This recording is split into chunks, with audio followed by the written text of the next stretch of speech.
Class अब क्या होगा, हम x को एक मर्तबा लिखेंगे और ऊपर सारी पावर्स को हम मिला देंगे। सही है, क्या हो जाएगा a square minus b square. इस b स्क्वायर से पहले कोई भी साइन नहीं है तो क्लास यहाँ पे कौन सा साइन होगा, प्लस का b स्क्वायर, आगे माइनस का c स्क्वायर।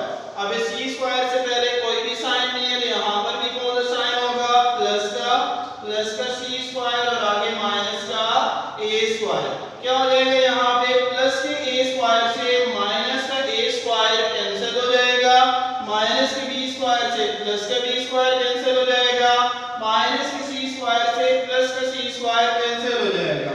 तो यहाँ पे क्या बच जाएगा,